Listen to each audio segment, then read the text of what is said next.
We're still solving with the quadratic formula. This one's a little bit more challenging though, so I thought I'd put it up here. 2p squared minus 4p minus 3 equals 0. Same thing's true that we did in our previous ones. We have to find out what a, b, and c equal. Okay, in this case a is 2, b is negative 4, and c is negative 3.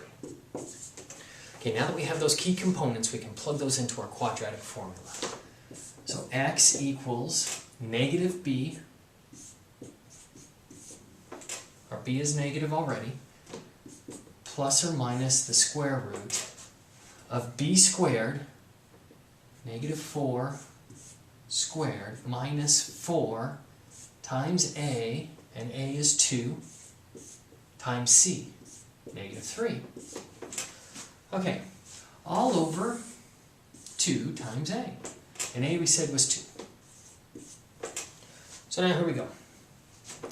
This gives us x equals negative times negative turns into a positive. That would be 4 plus or minus the square root. Negative 4 squared is 16. 16, negative 4 times 2 is negative 8. Times negative 3 would be positive 24, plus 24, all over 2 times 2 gives me 4. Okay, so now here we go. X equals 4 plus or minus the square root of 40, all over 4. Well, 40 I know can be simplified. Let's look at that for a second. Square root of 40, I do my factor tree. That's going to be 4 times 10, 2 times 2 times 2 times 5.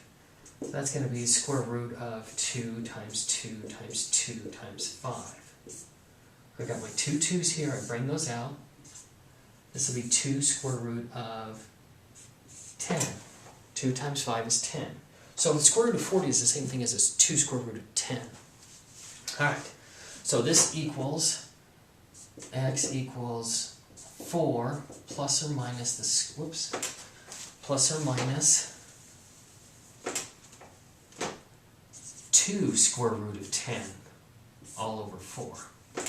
Okay, when we get to this one, a lot of you will want to almost feel like you're done here. It feels like you've done a lot, and you have. But there's one last step that we need to do on this one. We have to factor out a common factor. And if we look at this one, I have a 4, a 2, and a 4. So I can factor out a common factor. We've got to figure out a number that goes into 4, 2, and 4.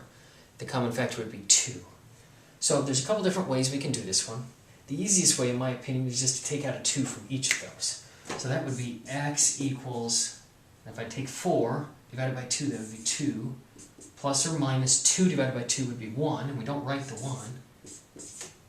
All over 4 divided by 2 would be 2. This is your answer here.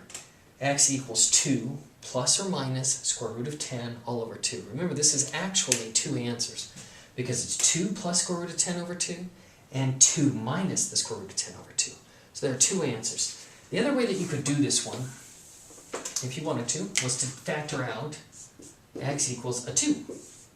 And if we factor out a 2, it would be 2 plus or minus square root of 10. And this whole thing here would be all over 2. I just factored a 2 out at the top. Okay, now I notice that I've got a 2 on, all over 4, I notice I got a 2 on top and a 4 on bottom. I can reduce that. That becomes a 2.